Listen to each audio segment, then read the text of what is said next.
Hi, and welcome. You're listening to the X22 Report. My name is David. This is episode 1058B, and today's date is August 25th, 2016, and the title of the episode is Turkey and the U.S. Government Ground Invasion Was Planned 2 Years Ago. Now, before I get started, I have two announcements. The first announcement is I uploaded an interview with Dex, aka The Vulcan, and if you go over to the X22 Report Spotlight YouTube channel, you can play the video there, or you can come over to the x22report.com site. Just scroll down a little bit, look over to the right-hand side, you'll see the video there. Or you can go to newssentinel.com.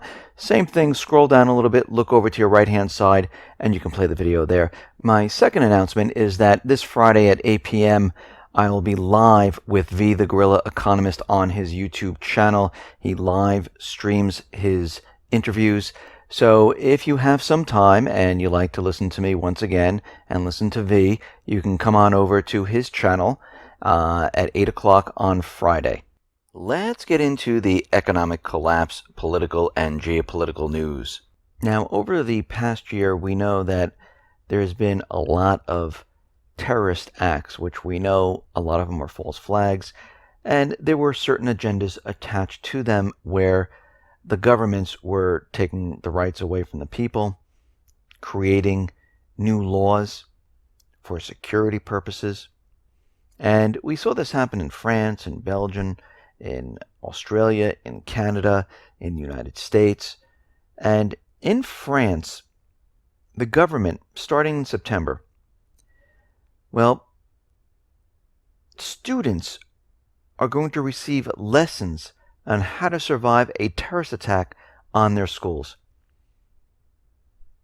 So what they're looking to do, and this is coming from the France's Interior Minister, he announced that France would deploy about 3,000 reserve troops to train school authorities and ramp up school anti-terror drills in case of attacks. They're saying the threat is high, it is real, and we need to have these individuals trained in a certain way. So around 500 school administrators will be trained every year at the National Training Center to manage crisis centers and act as intermediaries with security officials. They'll have active surveillance around schools, high schools, and universities, and it will be reinforced by roving patrols. It sounds more like a prison to me than a school or a high school or a university. Children's age 2 to 6, they're going to be told to hide and stay quiet. And we can see that all of the countries are starting to do this. They're starting to have these lessons on terror drills, that we're going to need roving patrols. We're going to need surveillance in the area. Germany right now is deciding whether to put troops on the streets to protect the population from terrorism. They're also telling the people to prepare for a terrorist attack, for some type of catastrophe. So we can see at this moment there's a common theme running throughout Europe right now, that they are preparing for something to happen. They're taking away the people's rights. They're imprisoning them in their own country. Now the question is, why do they have to go to such extremes? Why can't the people protect themselves? Give people a weapon. Because this is not what it's about. This is about controlling the people when the system goes down. This is about controlling and monitoring everyone when the system collapses. And a population that has a weapon, well, it's very hard to control those people. But a population who is afraid and scared, who will see the roving patrols, will have surveillance cameras on them all the time, you can control these people. When things start breaking down, they tell people to hide, don't look, stay out of sight. And we can see right now, this is what's happening throughout Europe. It's going to happen in Canada. It's going to happen in the United States. Countries have been preparing for this collapse scenario. They know it's coming. They know we're going to be going through this transition period. They're prepared for it. They understand what's going to happen. You need to be prepared for what's about to happen. We see Russia, they are on high alert right now. They're having a massive snap exercise. And the reason why they're doing this, and this will last until about August 31st, is because they realize NATO and the U.S., they are at their doorstep. Putin understands that there's going to be war. Sooner or later, there's going to be war because he can tell that the United States government central bankers, first of all, whatever they say, it's a lie. And secondly, they're continually pushing war. They have not stopped. Now, am I saying that Russia is the better choice or China is the better choice? No. But from their actions, from what they've been doing, they're trying to stop this war march. Because if they really wanted war, it'd be very easy to do. They could have done it back in 2013. When the United States wanted to go into Syria, Russia said, come on in. We'll be waiting for you. We're going to back Assad. Let's start the war. In Ukraine, when the U.S. paid billions of dollars for the coup d'etat, Russia could have said, you know something? We're going to get involved here. We're going to bring our tanks, our planes, and we're just going to go right through to Kiev. And you know what? The United States try to stop us. In the Pacific, China could say, you know something? You come any closer, we're going to hit your ship. And they could have just shot across the bow, and guess what? War would have been started. North Korea, if they really wanted to start a war, they would have done it already. All of this that we are seeing is propaganda. It is from the elite, the central bankers, the neocons, who know the system is dying, and the only way out to explain what has happened is to have a war. To cover up everything that they've done. Think about all the trillions that have been misallocated. They can't find it. They don't know what happened. Nobody has a problem with this? Think about all the funds they've loaned to other countries or just given to other countries and just let the United States fall by the wayside. Nobody cares? Think about all the taxes, all the bailouts, everything they've done. This event, this war that is coming, this is to cover up all of this. It's to cover up this failing system that they created, which made them very wealthy, which took away manufacturing from the people, which took away almost everything that our forefathers worked hard for. Who do you think is to blame for all of this? The central bank and those government employees who got paid off by the central bank. Those government employees who got paid off by corporations to destroy our food system. Think about everything that has been done. Has anything been done with you in mind? Because that's what our government is for. It's to carry out the will of the people. Period. Not the will of a corporation. Not the will of a central bank. The will of the people. And they haven't. They are traitors to the United States of America. They're traitors to the people. Now, John Kerry, he is in Saudi Arabia for talks on Yemen since the UN broker dialogue peace deal collapsed completely. And we can see that the Houthis and the people of Yemen, they are pushing hard to keep their country, to keep the puppet government out of their country, to stop Saudi Arabia. Remember, Yemen never attacked Saudi Arabia. Saudi Arabia decided to go in and invade Yemen under the instructions of the United States government central bankers. Why? Because the United States wants their puppet government back in power. So Kerry is out there trying to fix this problem. And is it fixable? Most likely not. It seems that the United States government central bankers, they are losing Sudan, they are losing Yemen, they are losing Libya. And you know what that means. The petrodollar is then doomed. But we know that they're going to continually push war. They're provoking Iran right now. The U.S. military, they're outraged because 4 Iranian military speedboats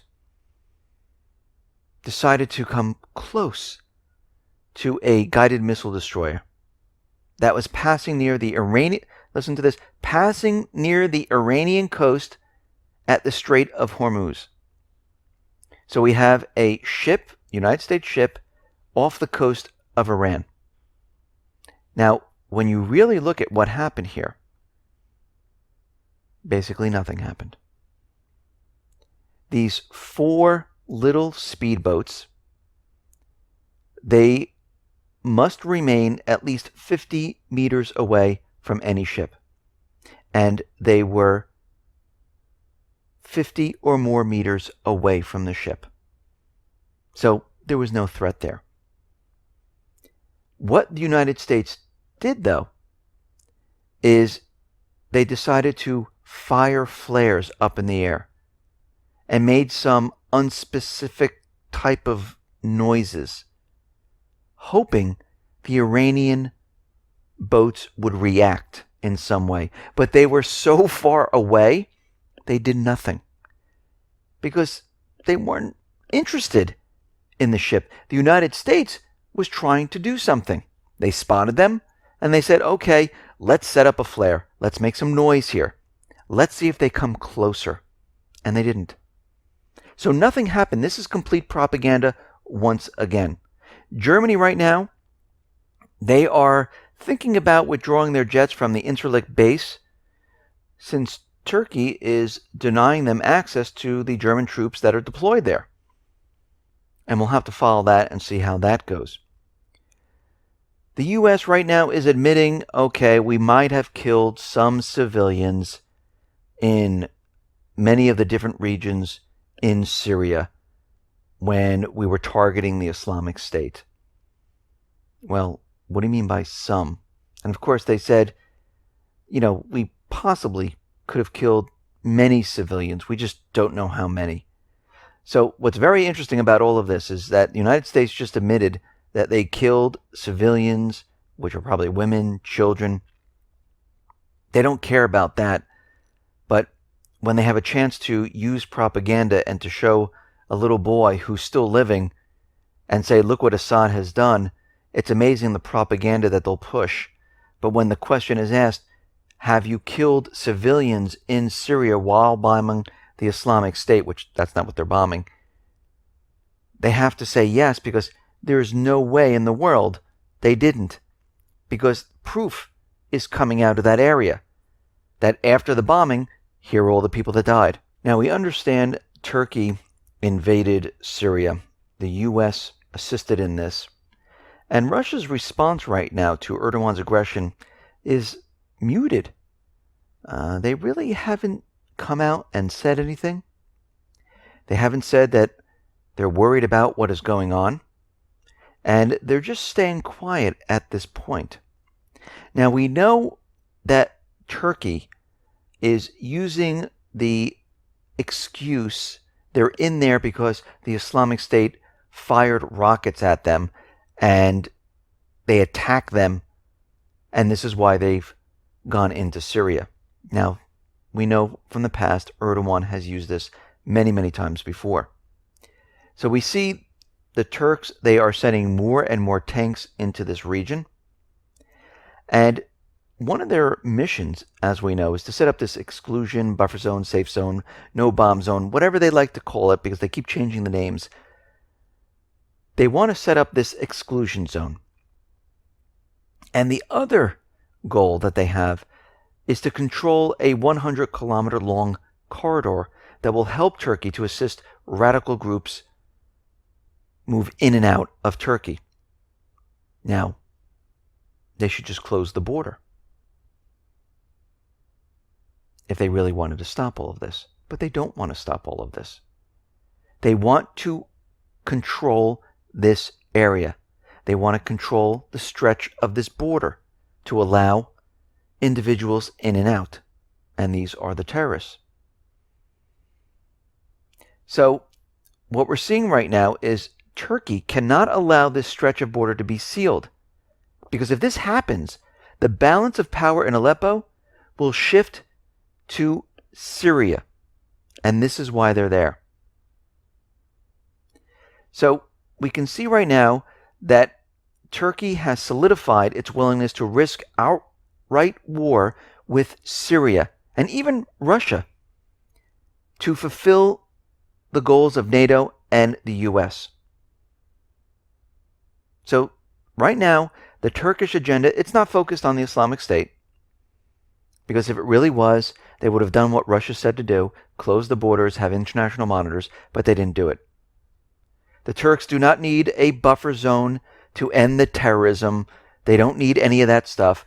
So we can see their mission is completely different. And we're getting word that all of this was planned over 2 years ago with the US and the coalition forces on how to have a ground invasion. Now, the official, he didn't want to be named, said the government, they have been working on this for over 2 years, but they've been delayed. They've tried many times. If you remember, Erdogan sent individuals into Syria. They had rocket launchers. They fired rocket launchers into Turkey, and Erdogan went out there and said, listen, Syria is attacking us. Well, this was to have the ground invasion started.